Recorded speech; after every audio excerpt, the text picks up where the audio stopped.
apa namanya anjing sekarang sudah mulai banyak dijamah dengan menggunakan teknologi kawin suntik ya. Apalagi anjing adek ya. Anjing itu walaupun dalam keadaan birahi adek ya, terutama anjing-anjing besar ini dalam keadaan birahi misalnya Doberman gitu kan. Walaupun yang betina dalam keadaan birahi dibawakan pejantan itu kadang-kadang masih ngeri juga dia masih bertengkar-bertengkaran dia kan. Nah, harus ada proses adaptasi ya. Nah, kadang-kadang kalau yang betinanya rada-rada agresif butuh adaptasi yang lama ya dan juga kadang-kadang menanggung risiko ya kalau kita dekatkan masih dia berontak masih mau bertengkar begitu bisa-bisa nanti bisa cedera ya luka dan sebagainya. Nah, sehingga pada anjing-anjing besar maupun anjing-anjing kecil karena mempunyai tabiat kadang-kadang yang tidak suka menerima pejantan walaupun dalam keadaan birahi dan butuh adaptasi, maka lebih efisien dia kadang-kadang menggunakan teknologi kawin suntik ya anjing. Kemudian hewan-hewan yang lainnya kucing juga ya sudah mulai ya kucing-kucing ras yang apa namanya yang cantik-cantik itu kan ya angora yang kucing-kucing hias begitu itu sudah mulai banyak menggunakan teknologi kawin suntik ya. Nah kita belajar sekarang mengenai teknologi kawin suntik pada babi adik ya. Nah ini ya inseminasi buatan atau kawin suntik itu ya istilahnya macam-macam ada di textbook nanti sering dijumpai dengan istilah artificial inseminasi ya artificial breeding itu nah, itu semua kawin suntik ya. Nah kalau kita definisikan kawin suntik ini ialah memasukkan semen ya memasukkan semen itu mani ya dek ya air mani ya memasukkan semen air mani ke dalam saluran kelamin betina dengan menggunakan alat bantuan manusia. Alat alatnya inilah kalau pada babi namanya kateter yang disebut kateter IB. Kalau pada sapi gun namanya itu karena kita kalau itu menembakkan ya dengan cara menembakkan. Kalau ini kateter ya karena kita memasukkan dengan cara mengulirkan ya. Babi alatnya itu kateter IB.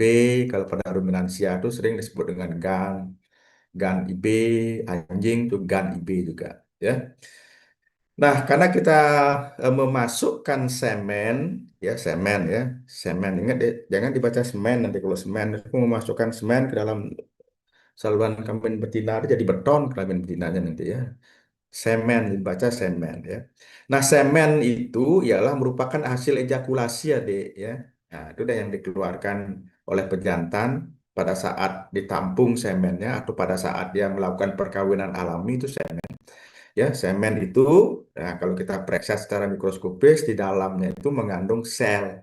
Nah, selnya itu yang disebut dengan spermatozoa dan cairannya ya cairannya itu yang disebut dengan plasma semen nanti ya. Nah, peran plasma semen ini luar biasa ya ketika apa namanya hewan itu diambil maninya, diambil semennya. Nah, selama dia berada di luar tubuh, maka ya sel-selnya itu mendapatkan asupan makannya itu dari plasma semen, dari cairannya itu, Adik. Ya, dari cairannya itu gitu ya dari plasma semen. Itu ya. Nah, ingat dulu semen ialah ada spermatozoa, ada apa nama cairannya yang disebut dengan plasma semen.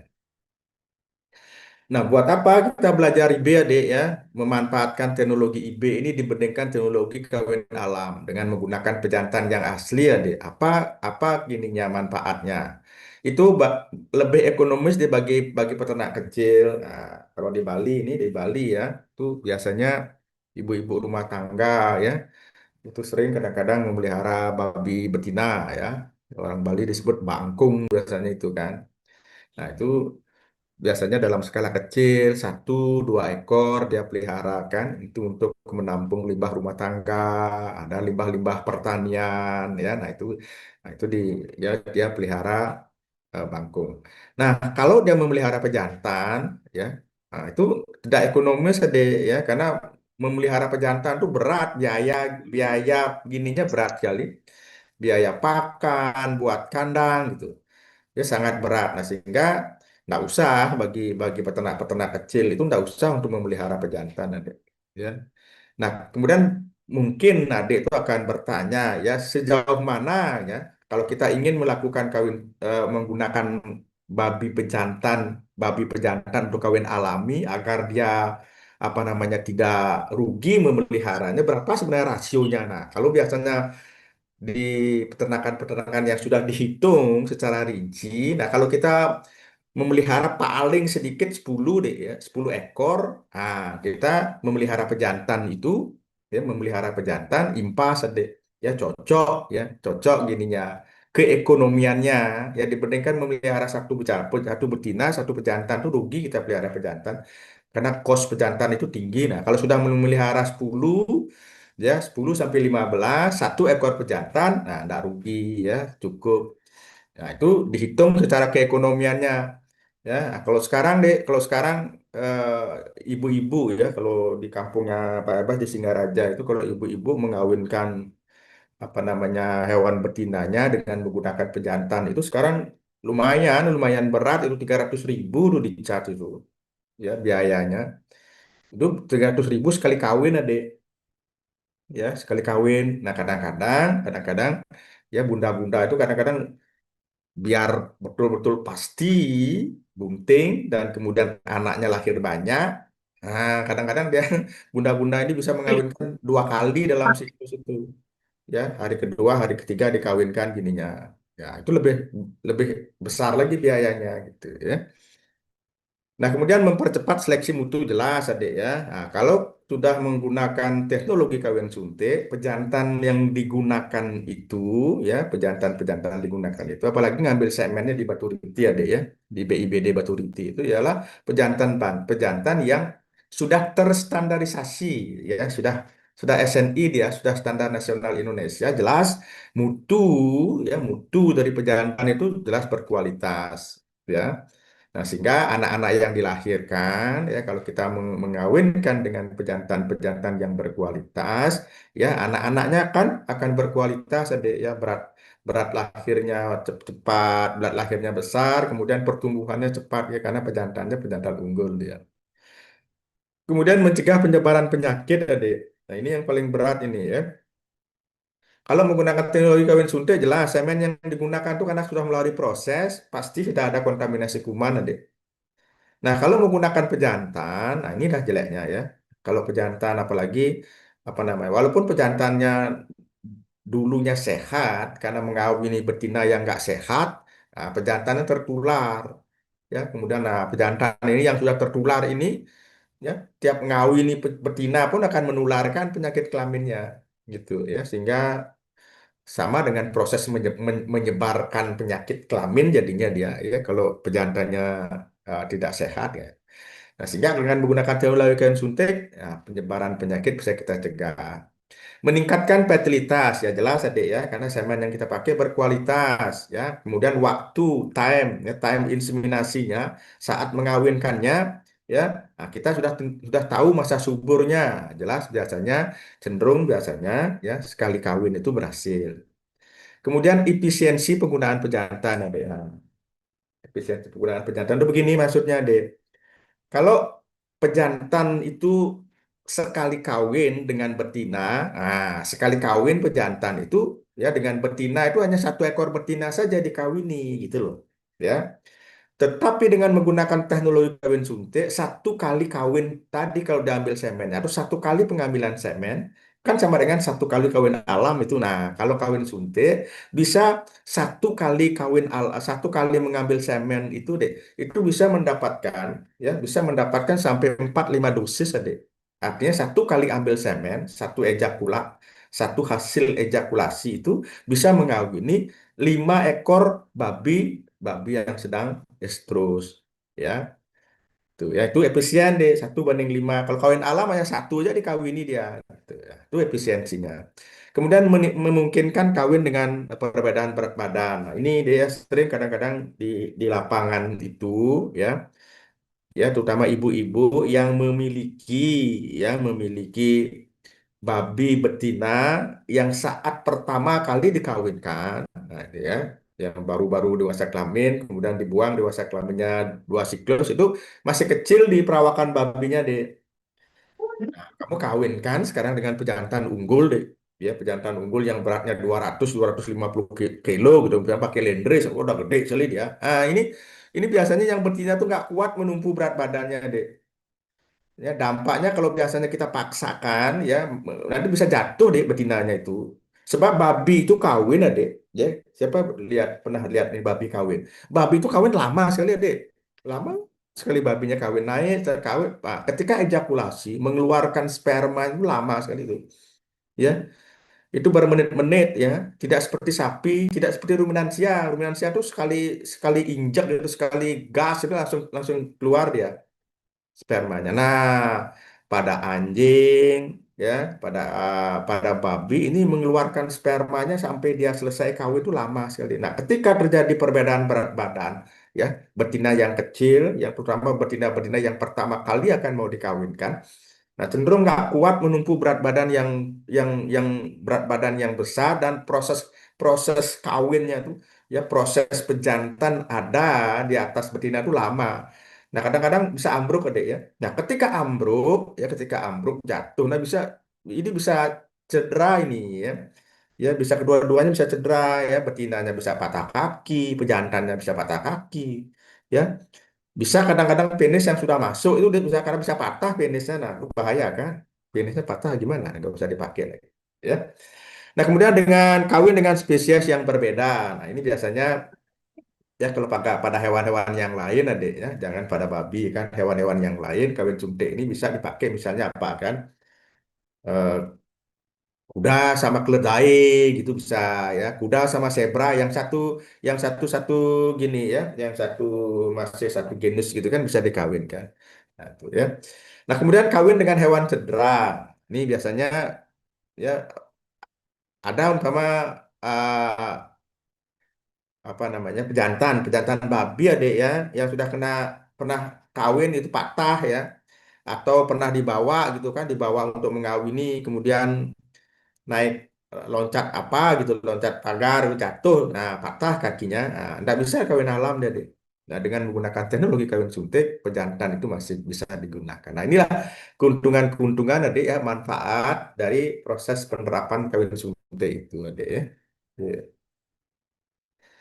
Nah, namanya teknologi bukan semata manfaatnya saja, Dek. Ya, ini kerugiannya perlu kamu antisipasi. Ya, nah itu kita butuh tenaga, Dek, tenaga terampil ya, tenaga terampil ya, dan terlatih agar prosedur proses kawin suntik itu dipahami. Ya, nah ini perlu pelatihan dan sebagainya kan, perlu butuh butuh biaya ya.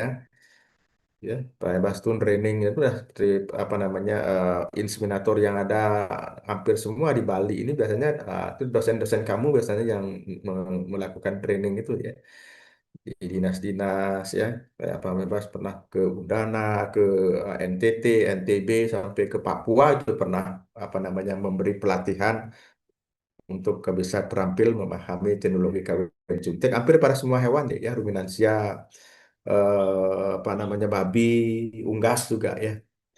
Nah, kemudian IB pada sapi bunting. Nah, ini pada babi tidak ada. Ini pada sapi ya, pada sapi nggak masalah ya.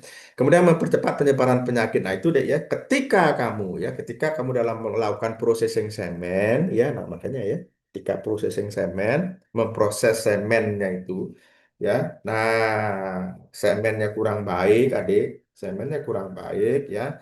Ada kontaminasi dari feses yang nggak kamu ketahui sehingga semennya langsung kamu pakai IB. Nah, itu kamu masukkan ke dalam saluran kelamin betina ya sama dengan proses penyebaran penyakit gitu ya. Nah, ini ya, kamu antisipasi ini ya, kerugian ini butuh tenaga terampil dan kemudian kalau salah melakukan proses ya tidak ya sama artinya dengan menyebarkan penyakit. Nah, urutan-urutan ya tahap-tahap untuk ke proses pelaksanaan IB ini ada ya sebenarnya. Ini mulai dari seleksi pejantan ada ya. Ini mencari pejantan unggul. Nah, setelah itu sudah mendapatkan pejantan unggul, adik melakukan penampungan semen. Ya, teknik nampung semennya seperti apa?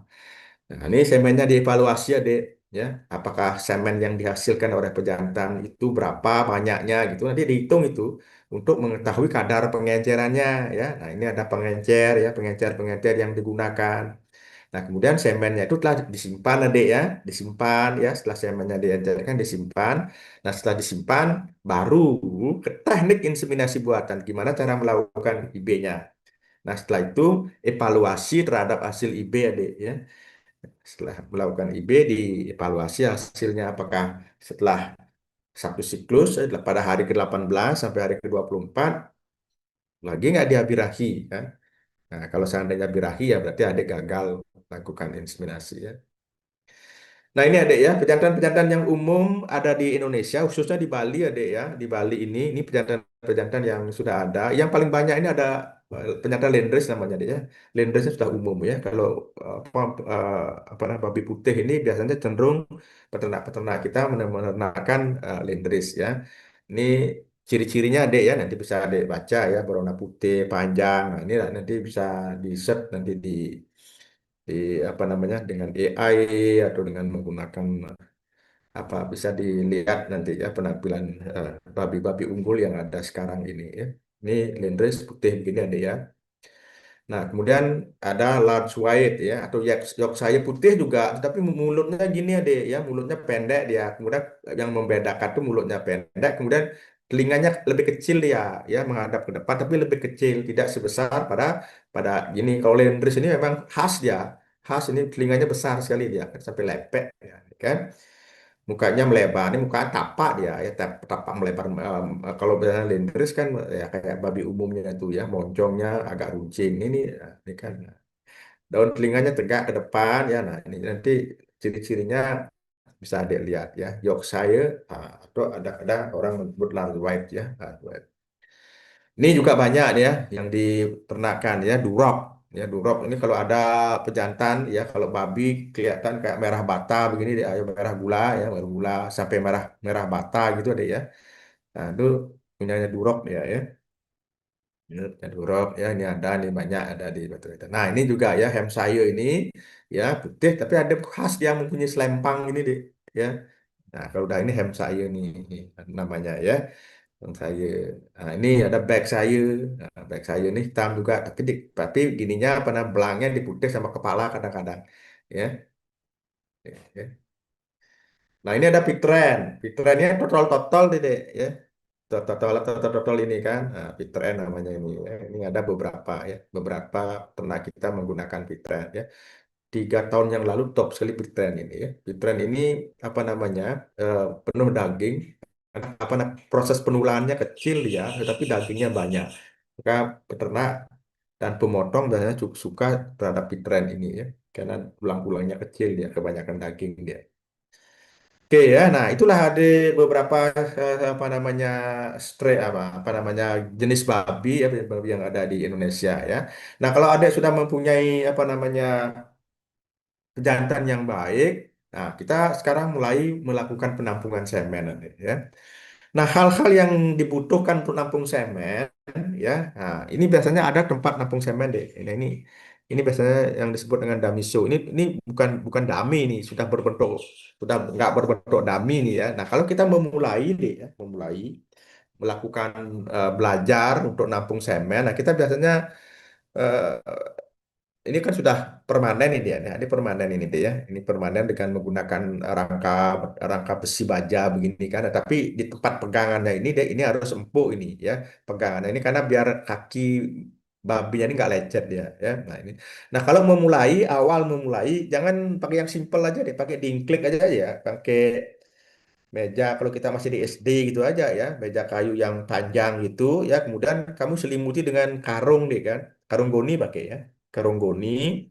Nah setelah karung goni, nah kita biasanya memulai mengajar babi pejantan itu untuk bisa ditampung semennya ya, kita mulai akil balik adik ya, umur 5 bulan itu kadang-kadang sudah ada mulai dia ya, sudah ada ada betina-betina yang sedang birahi dan mulai dia apa namanya terinjus dia, terangsang dia ya, mulai dah adik ajari naikkan ke dummy itu ya, ke boneka kayak babi itu kan. Nah, agar lebih cepat bisa naik dia, nah biasanya kita memoleskan kalau dapat cairan estrus tadi ya. Nah, babi itu kalau kalau estrus itu yang betina itu ada cairannya, deh, cairan transparan bening yang keluar dari vulvanya itu. Nah, biasanya kalau dapat itu ada, nah itu dioleskan di gininya, di kursi yang sudah berisi yang berisi goni itu, karung goni itu. Nah, itu dioleskan di sana. Nah, karena dia tahu bahwa saya itu cairan estrus, nah, libidonya meningkat deh. Otomatis dia mau naik gitu. Nah, ketika sudah naik begini, nah, langsunglah prosesnya kamu melakukan masas pada preposiumnya ini ada ya. Pada preposiumnya kamu masas. Nah, preposiumnya dimasas ya. Nah, nanti mulai ereksi dari keluar dah penisnya. Nah, setelah keluar penisnya itu, nah, tinggal dilanjut.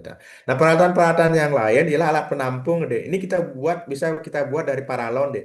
Ya, paralon yang 4 dim kita buat nih. Ya, ini paralon 4 dim, potong segini, alasnya ini tutup dengan tutup paralon yang 4 dim. Nah, masukkan ini Erlenmeyernya, deh. Maksudnya ke dalam Erlenmeyer. Nah, kemudian di atas. Nah, ini kamu taruh apa namanya saringan teh, deh. Saringan teh. Ini saringan teh ini kamu taruh. Nah, siapa yang digunakan nanti? Elon Mayernya masukkan ke tabung 4 dim ini. Nah, kemudian tutup dengan eh, saringan ini adek ya.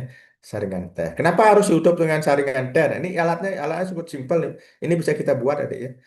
Buatnya bikin pipa paralon, kasih tutupnya, udah nah, tinggal Elon Mayer sama saringan teh aja ya. Oke ya. Nah ini ya, ini yang lama deh. Nah, ini dah ini kita pakai dingkle deh. Pakai dingkle yang kita kasih sarung dengan menggunakan karung goni ya, karung goni. Ya, ini kan. Nah, ini dah simpel ini, yang simpel. Ini yang ada di Maturity ini deh. Ya, nah ini kan. Ini kebetulan dapat bebas ini mau menampung semennya ya. So kan? Ya, ini kan. Nah, ini sudah kita tampung semennya deh ya. Oke. Nah, ini juga kan. Nah, ini ada dummy-nya. Nah, ini ya, Dek. Ini yang otomatis ini ada ya. Ini apa namanya? Di dalamnya ini kita nampung semen ini dengan teknik massage Dek ya, dengan menggunakan tangan ya, langsung mengambil gland penis, tangkap gland penisnya, kemudian langsung kita tangkap, nah kemudian kita keluar. Dengan teknik ini ada apa namanya di dummy-nya ini dia dia di dalamnya ini dibuat ya, Dek. Kayak ini. Nah, ini dengan vagina buatan adik. Nah, nanti dia akan melayani masuk. Nah, masuk penisnya itu akan masuk ke vagina buatan. Ada vagina buatan babi. Ya. Oke ya. Nah, nah, dia sudah melayani deh kan. Nah, gitu kan.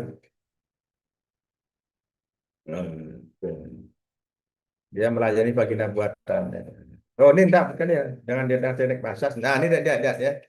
Nah, ini nah, begitu akan mulai ereksi itu dia lihat nih. Nah, ini kan. Nah, itu kan. Oke ya. Nah, ini dia enggak gunakan vagina buatannya, dia massage pakai tangan. Nah, setelah itu sudah keluar penisnya, lihat ini. Begitu keluar akan penisnya, dia tangkap gland penisnya, deh. Nah, kan?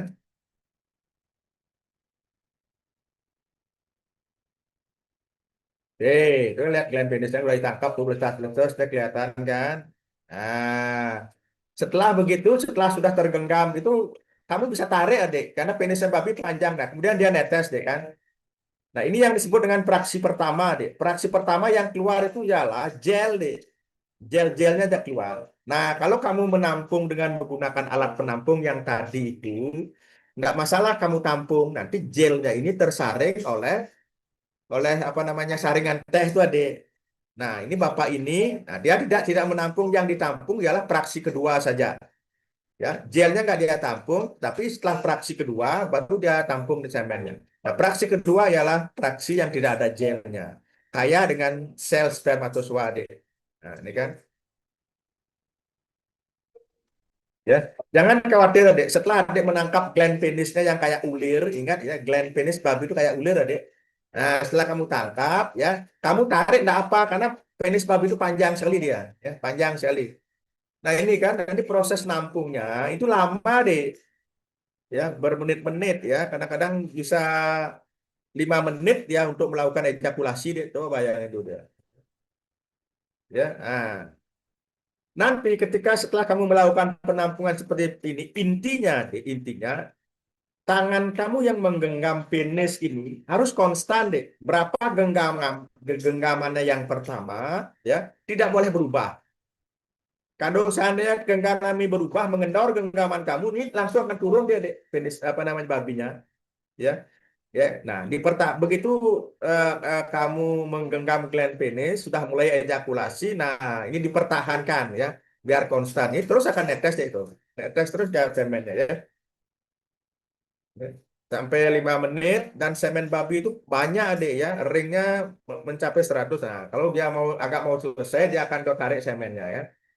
Ya, saya tarik penisnya. Nah, ini kan langsung diproses ini ya.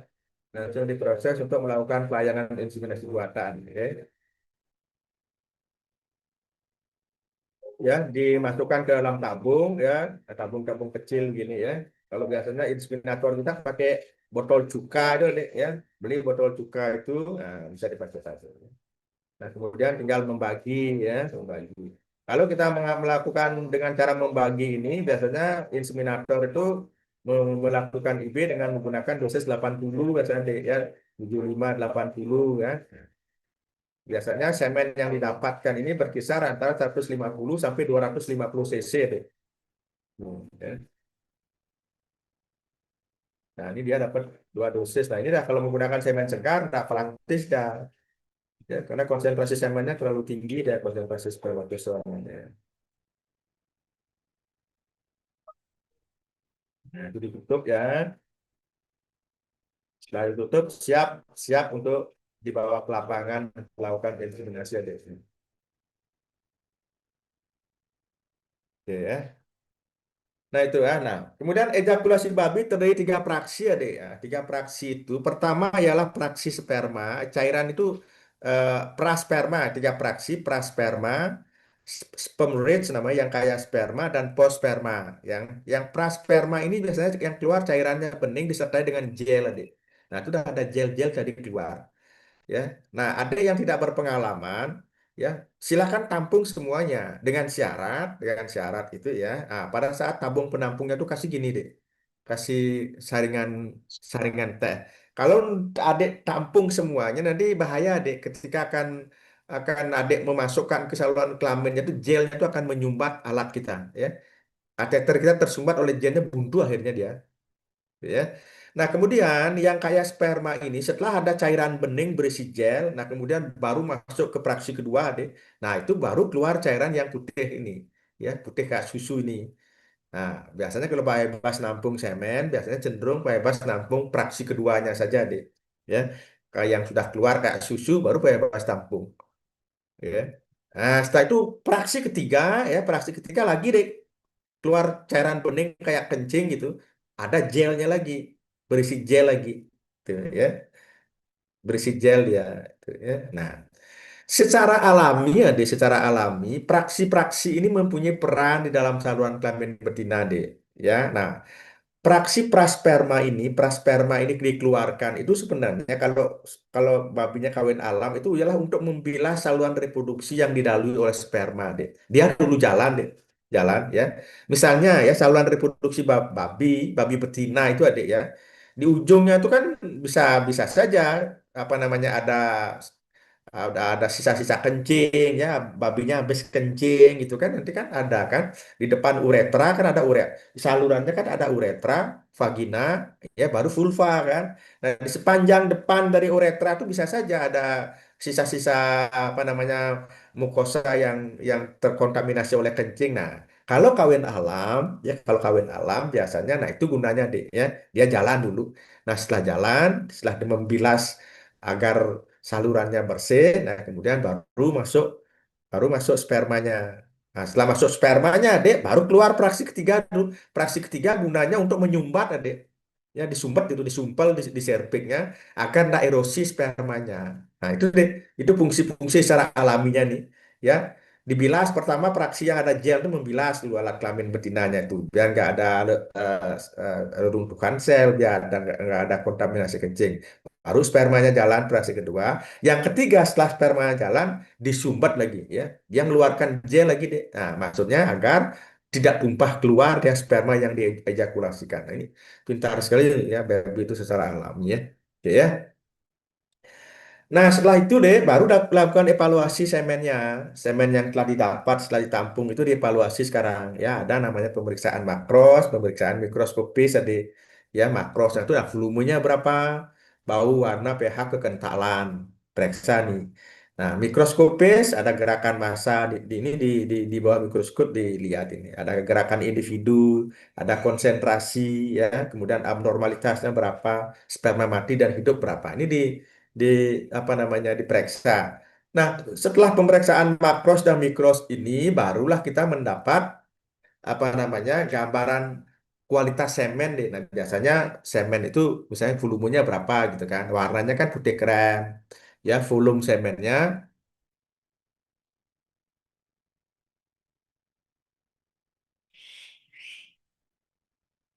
Ya, volume semennya biasanya, nah ini dah, ini kalau hebat biasanya nampung hanya 170 deh. Ini praksi kedua saja ya. Nah, biasanya range-nya itu biasanya antara 150 sampai 350 deh. Kalau kalau semuanya ditampung. Ya, pH semen babi itu normal ya, pH-nya 7, nah baunya ya khas khas semen babi ada ya. Nah, kemudian pemeriksaan mikrosnya ada gerakan massa, ini biasanya yang baik itu ialah positif 3, ada nanti kriterianya positif. Ini kalau 3 ini sangat baik, yang 2 itu baik, yang satu itu kurang baik, kemudian ada yang nol, yang negatif itu artinya oligospermi, artinya ya yang tidak ada spermanya di sana, bisa saja hanya cairannya saja yang keluar ya. Nah, konsentrasi sperma biasanya babi itu mempunyai konsentrasi 800 juta per ml. 800 juta sel sperma per ml. Ya. Nah, sperma yang bergerak progresif, ya, artinya yang bergerak maju, sperma itu biasanya mencapai 89% nanti ya. Di atas 75% ya sampai 80 sampai 89%. Ya. Nah, sperma yang hidup biasanya mencapai 92%. Yang abnormalitas ini biasanya sekitar 7% ya. Ini rata-rata dari hasil penelitian Pak Bebas ya, hampir sperma yang ada di Maturity ya. Untuk semua ini hampir hampir mirip-mirip lah ya, baik yang Landrace, Duroknya ya, Hampshire-nya itu hampir hampir mirip ya. Nah, kemudian kalau kita melakukan IB adik ya, IB untuk satu dosis itu, ya satu dosis itu, dan biasanya ya jumlah sel sperma dalam satu kali kita melakukan dosis IB itu 5 miliar sel deh ya, 5 miliar sel ya. Kemudian kita setting volumenya dalam 80 ml ya. Nah, inilah ya dosisnya deh ya, biar dia tahu kan. Oke, ini ada video nih. Apa nih? Nah, ini semen analisis ya. Semennya setelah. Nah, ini deh adik ya. Kita lihat ini. Sperma yang bergerak maju ini disebut dengan pergerakan sperma yang progresif ya, adik ya. Nah, tadi kan udah mempunyai sekitar 80 sampai 85%. Nah, kemudian untuk menghitungnya kita kita mencari beberapa lapang pandang adik. Nah, ini kan lapang pandangnya kita rubah-rubah deh ya. Setelah rubah-rubah itu kadang-kadang lapang pandang yang sebelah sini itu lebih kecil, lebih sedikit punya spermanya. Nah, ini ada ya, yang bergerak maju ini kita progresif ya. Nah, kemudian kan ada sperma yang kayak gini deh. Nah, ini gerakannya vibratori, bergerak diam di tempat saja ya. Nah, kemudian nah ini ya. Nah, ini kita geser-geser ada ya.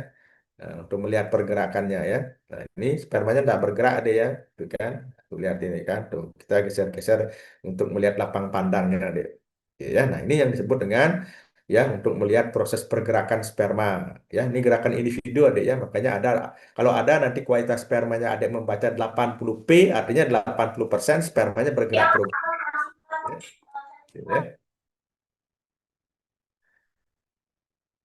Nah ya nah itu kita apa namanya untuk merata-ratakan ini kan umpama ini seperti ini gerakannya ini kalau yang padat ini bisa di atas 85% adik ya nah ini hampir semua spermanya bergerak progresif ya gitu ya oke.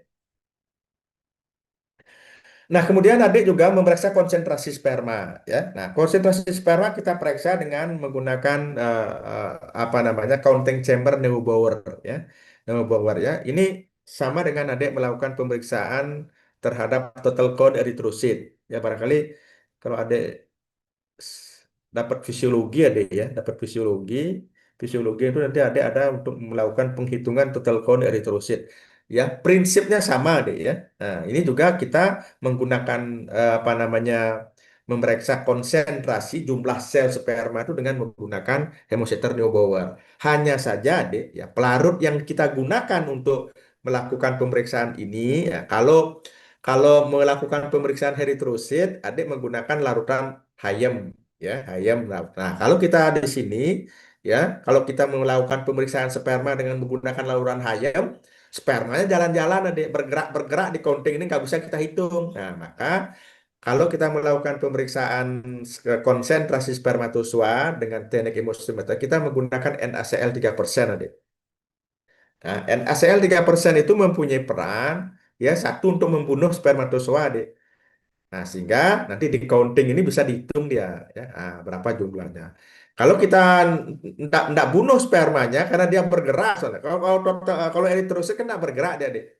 Ya. Nah, larutan Hayem ya sebagai hampir sama dengan NaCl fisiologis, ya. Nah, ndak bergerak bisa kita hitung. Tapi kalau sperma kita dengan larutkan dengan menggunakan NaCl fisiologis, jalan-jalan ya nggak bisa kita hitung ya. Oke. Nah, ini teknik pemeriksaannya barangkali ya nanti agak prosesnya barangkali agak lama nih ya nanti ya. Nanti ya. Oke ya, nah ini morfologi spermatozoa seperti ini adik ya. Jadi adik biar tahu deh ya, sperma itu mempunyai ini bagian kepala ya, kemudian ada middle piece ya, sering disebut dengan juga leher ya. Nah kemudian ada ekor, ekor ya. Nah, kemudian di kepalanya ini, di head inilah ada yang mengandung nukleus, ada ini yang mempunyai peran penting kaitannya dengan untuk melakukan fertilisasi. Nah, ini bagian kepala, tudung kepala ini sering disebut dengan akrosom, akrosoma, ya. Tudung kepalanya akrosom, ya. Nah, kemudian ada lehernya, dan kemudian ini ada flagellanya. Nah, ini yang menyebabkan sperma bergerak, deh.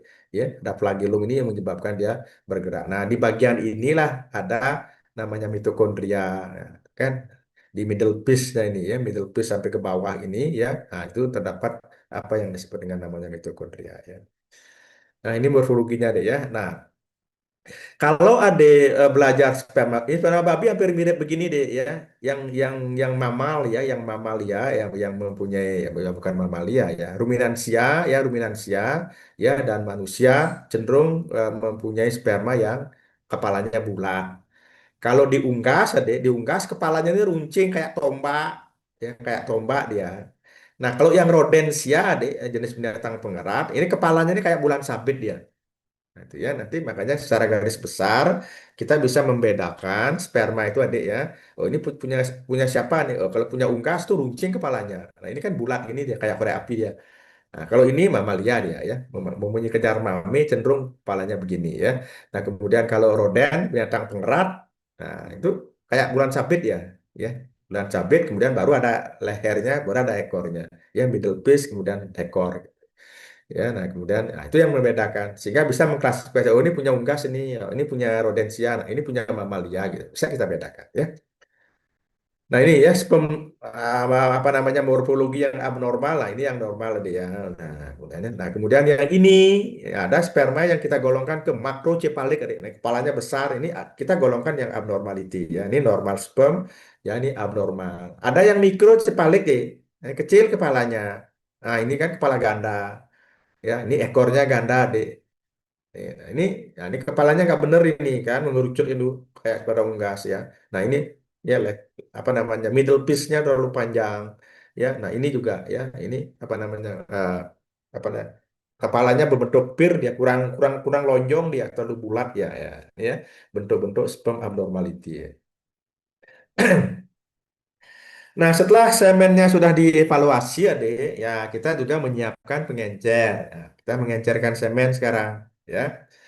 Fungsi pengencer, ya, kita mengencerkan gunanya apa fungsinya? Fungsinya itu ialah untuk menambah volume semen sehingga memungkinkan untuk membagi semen adik ya, membagi-bagi semen untuk keperluan inseminasi ya.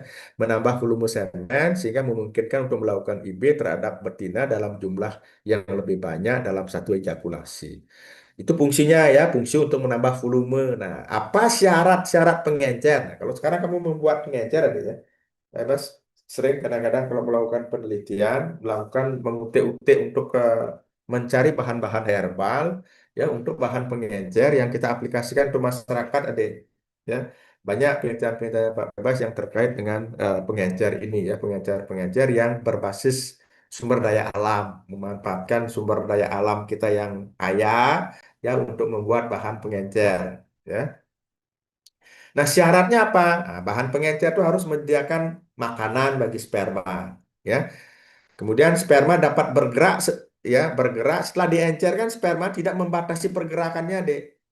Ya. bisa bergerak leluasa dia di pengencer. Nah, kemudian tidak bersifat toksik, ya, tidak beracun, ya, dapat menjadi penyangga. Ya, dia bersifat buffer, adik, ya, bisa menanggulangi perubahan pH dan kemudian melindungi spermatozoa dari kejutan dingin. Nah, inilah syarat-syaratnya ya. Makanya ya, syarat pertama itu menyediakan sumber nutrisi. Nah, sperma itu paling suka biasanya terhadap karbohidrat yang monosakarid tadi.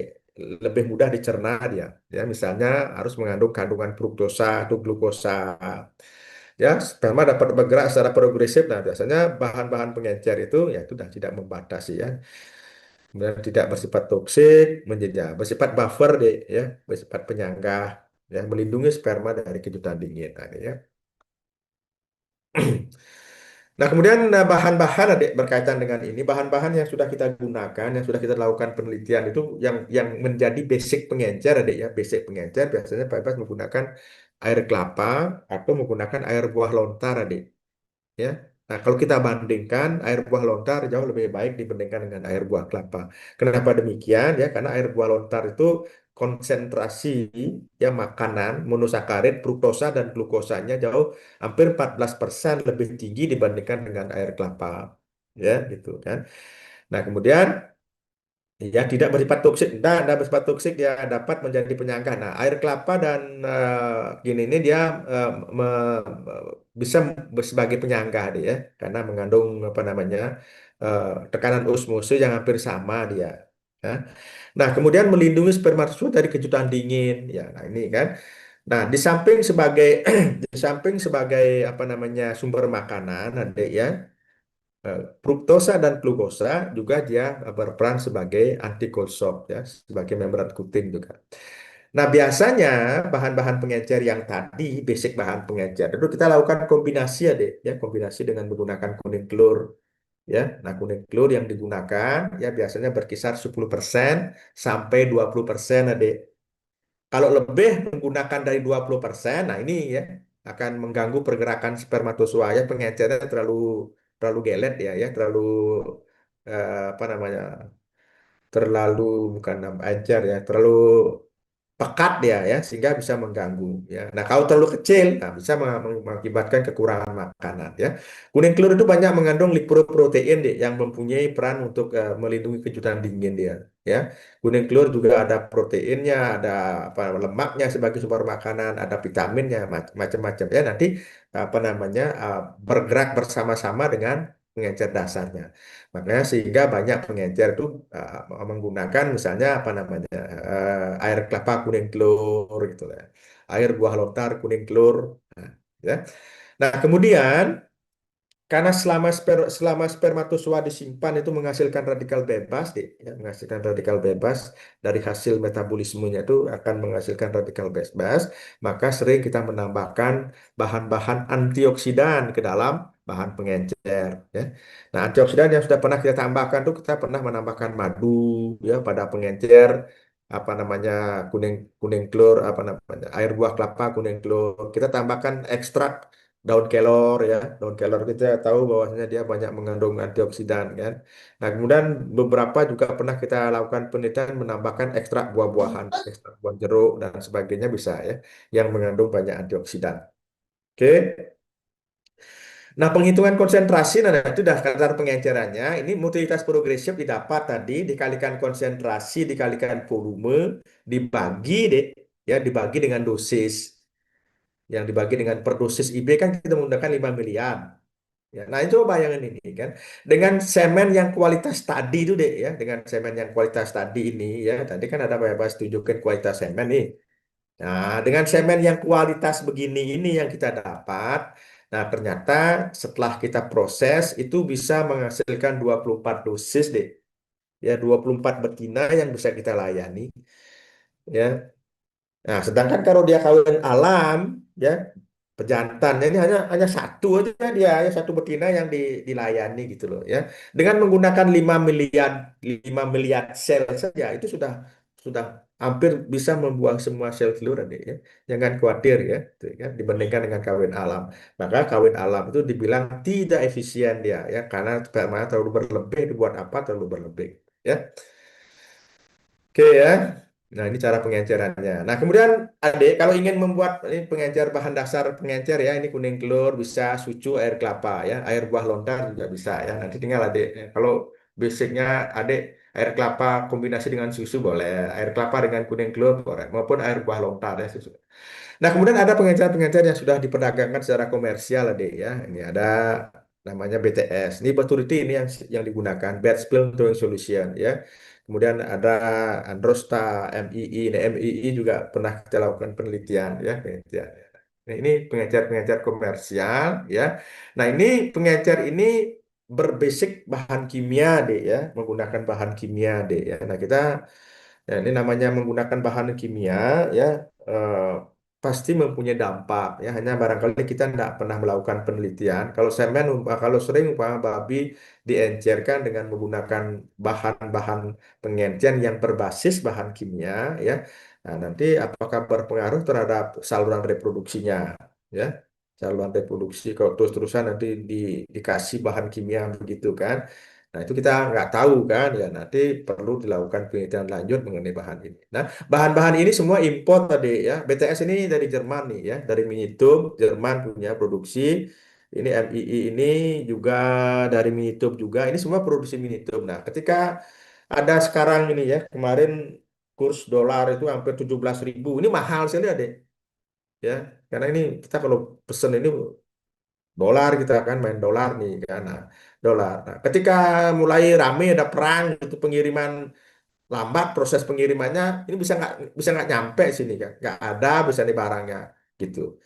Nah, makanya untuk mengantisipasi itu, maka kan apa ya, menyediakan formula bahan-bahan pengencer yang berbasis sumber daya alam gitu loh. Nah, ini yang perlu tantangan tantangan Pak Bebas dan teman-teman di reproduksi bagaimana caranya agar pengencer-pengencer yang berbasis sumber daya alam ini kita bisa buat produknya dalam bentuk komersial gitu loh. Kalau kita lihat misalnya pengencer apa gitu kan air buah lontar, kuning telur plus ekstrak buah kelor gitu kan. Nah, misalnya kita bisa buat dalam bentuk cairan gitu loh. Kayak kita jual kayak aqua gitu modelnya kita kemas dalam bentuk berapa 5 liter gitu kan. Nah, nanti petani tinggal menggunakan pengencer untuk mencampur bahan-bahan pengencer ya. Oke ya, nanti teman-teman bapakmu di reproduksi sedang bergerak ke arah itu untuk membuat pengecer-pengecer ini ya. Nah, sehingga pengecer-pengecer yang kita buat dengan bahan-bahan yang ada ini nanti kalau kita proses kan murah sekali, karena air kelapa gitu kan. Petani bisa buat langsung ada ya. Petani bisa buat langsung, tambahkan air telur ya, tambahkan sedikit antibiotik untuk menjaga kontaminasi. Nah, itu ya harapan kita nanti ya. Nah, ini yang sudah dikemas adik ya, sudah dikemas, sudah dosis. Ini isinya ya bisa kamu setting ya, isinya bisa 80, bisa 100. Yang penting konsentrasi spermanya itu mengandung 5 miliar sel. Nah, ini juga ya kateternya bisa ada pilih deh ya. Ini kateternya. Ini ada bisa pesan ini kan sudah ada di Tokopedia, alat-alat IB ini sudah ada. Ini pakai botol cuka deh ya. Botol cuka ya. Tinggal dipotong ujungnya saja ya, dimasukkan ya kan.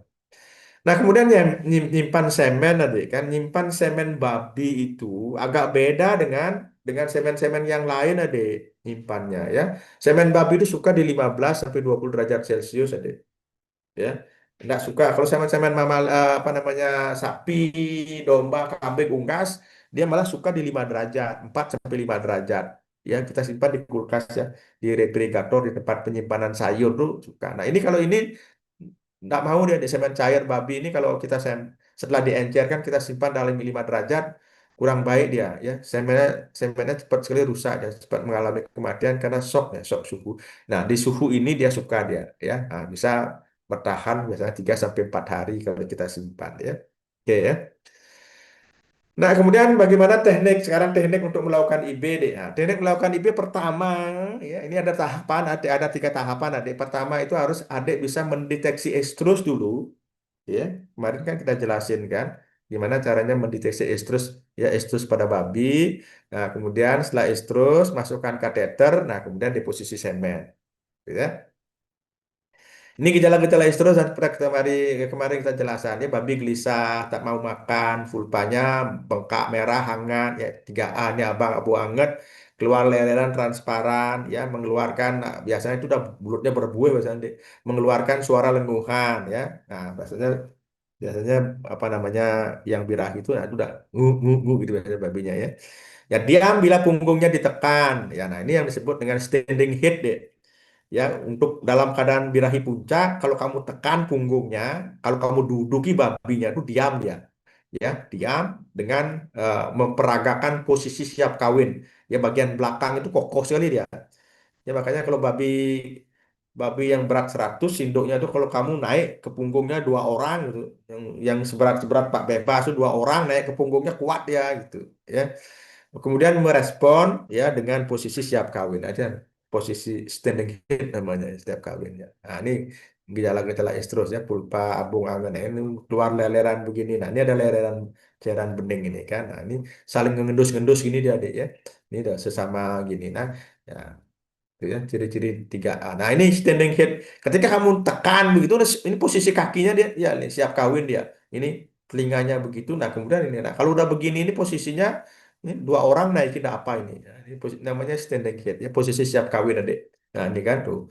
Ya, biasanya ditandai dengan ekornya naik dia. Nah, ditekan-tekan begini kalau diam, kalau ditekan pundungnya masih jalan-jalan, nah itu belum belum siap kawin deh. Masih dalam keadaan proestrus dia.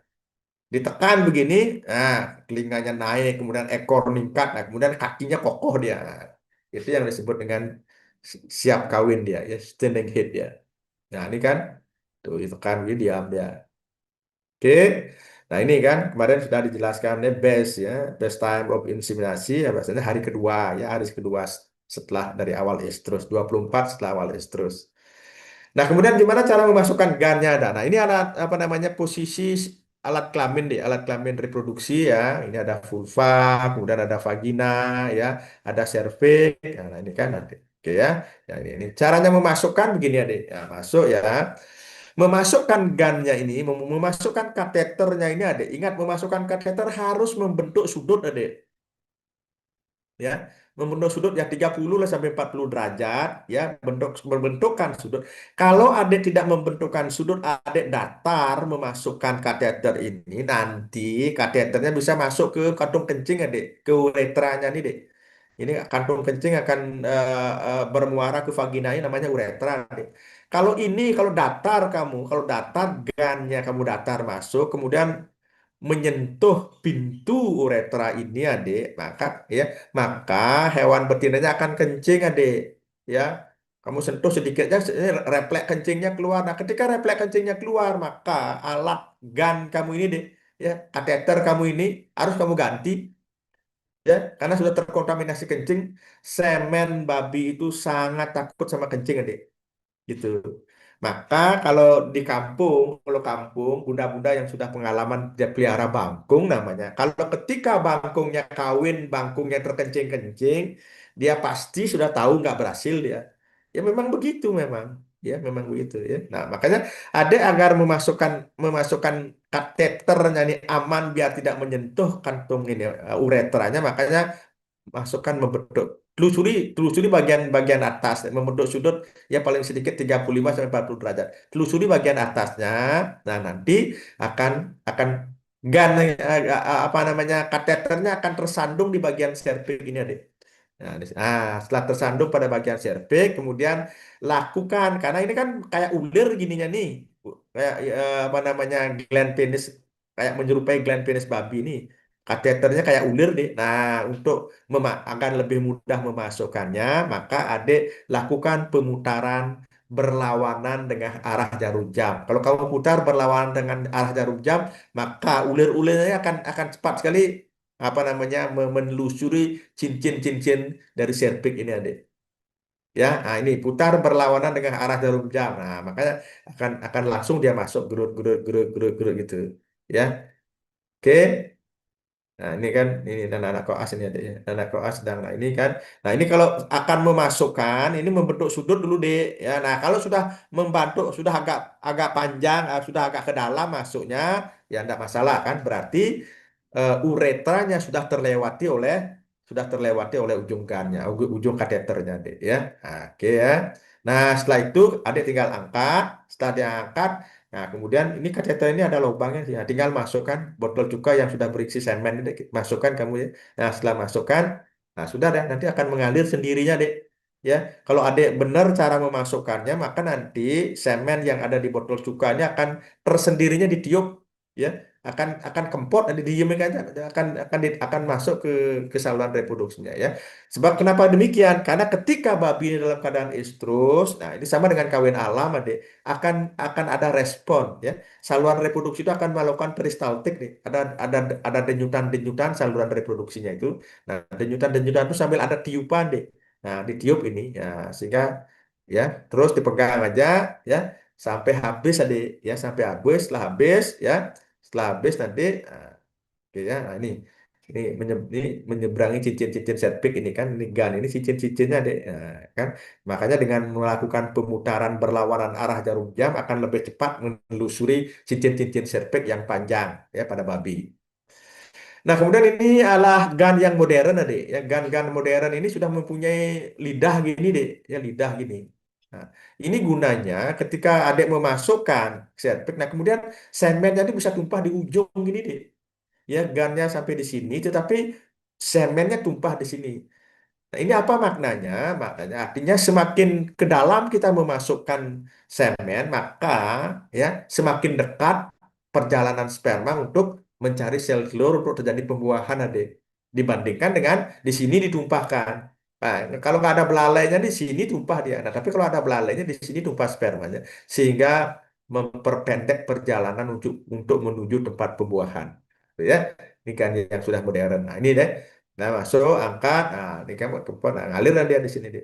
Nah, kalau kalau menggunakan kateter yang berjengger itu kan sampai di sini, nanti di sini tumpah dia karena apa namanya belalai itu masuk ke sini dia gitu. Ya. Oke. Nah, ini di tempat-tempat yang sudah modern, Ade. Tempat-tempat yang sudah modern, misalnya kamu kerja nanti di farm peternakan babi yang satu vlog itu isinya 300 ekor induk gitu kan. Biasanya satu vlog tuh, ya, yang satu vlog farm besar itu biasanya 300-an isinya, deh. Ya. Nah, biasanya kita melakukan sinkronisasi. Setelah sinkronisasi, nah gini nanti samaan hewannya gini, terus nih. Ketika samaan hewannya terus, nanti, nah, setelah dimasukkan GAN, kemudian di alatnya khusus, nah sudah ditinggal-tinggal aja, deh, biar dia masuk sendiri. Nanti kalau sudah kempes kempes, tinggal tinggal ngambil aja dia gitu, ya. Nah, ini ada alat pemegang khusus dia. Nah, ini di apa namanya di punggungnya ini ada kayak jepitan. Nah, ini langsung, nah, untuk untuk memegang semennya itu, deh. Nah, sehingga bisa ditinggal semennya untuk melakukan IB yang lain. Nggak usah harus nungguin biar sampai habis ini, ya. Nanti ditinggal aja. Nah, setelah habis nanti, ya, selama babi itu kateter itu masih ada dalam saluran reproduksi babi, ya, Dek. Nah, itu dianggap dirinya masih tetap dalam keadaan kawin, maka babinya akan diam dia, ya, akan diam, ya. Nah, ini kalau dia tahu, oh ini aku sedang kawin, ini diam dan dia terus gitu kan. Nanti setelah dicabut dia baru bergerak, ya. Jangan khawatir apakah nanti setelah ditinggal nanti jatuh, enggak, ya. Artinya babi itu begitu, setelah proses kawin dengan pejantannya akan diam dia karena dia merasakan, ya, ada alat kelamin yang masuk ke saluran reproduksinya gitu. Jadi, ya. Oke.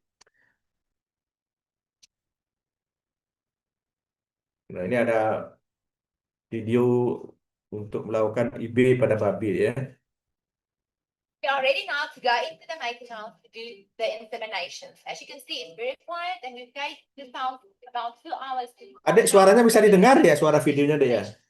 Done the heat detection morning with the ball and with Bisa, bro. Bisa, oke. important to have all these things together with us so that we don't run up and down. We go at fixed speed at place time. Firstly, we have to mark it to indicate when we are done with the insemination of the cell. We have semen in a cooler box, definitely not exposed to the Ya, cool box itu suhunya tuh disetting 15 sampai 20 derajat. Itu ada glove, ya. Nah, ini ada penjepitnya. Ya, ini ada kateternya, deh, ya. Nah, itu kateternya diambil dalam keadaan terbungkus plastik, ada, ya. Ingat, ya. Nanti bagaimana caranya untuk melepaskan plastiknya itu biar tidak terkontaminasi, harus tahu, deh. Nah, itu penjepitnya. Itu penjepitnya itu maksudnya ketika dia terjepit begitu tuh, ya, apa namanya, seolah-olah seperti pejantannya naik, ya. Nah, kan, nah itu kan. Nah, bersihkan dulu, deh. sebersih-bersihnya karena itu ada kontaminasi yang ada kotoran macam-macam gitu kan. Oke. Nah, sekarang gunnya itu udah caranya itu dia. Nah, itu kan baru di gininya tuh kan begitu dimasukkan itu sudah respon dia tuh lihat tuh. Ya, nah plastiknya pelan-pelan ditarik gitu kan. Terus lihat kan, nah itu kan dimasukkan gitu kan. Nah, sudah sedalam itu lihat tuh kan, udah respon dia, senang dia babinya itu kalau dimasukkan gas. Nah, tinggal masukkan sekarang semennya ya. Nah, semennya ditutup, ada tutupnya, tinggal masukkan. Oke. Nah, didiamkan gitu aja, Dek. Ya, kalau caranya benar nanti sampai kempot dia itu. Nah, itulah sambil melakukan perangsangan boleh kan. Dengan alat jepit ini dia seolah-olah sudah dijepit sama pejantannya dia, Dek. Nah, ketika sampai dijepit, nah itu udah lakukan perangsangan biar biar cepat proses pengangkutan spermanya. Nah, sambil ditandai dia, Dek. Kalau sudah di IB ditandai dia. Oke ya.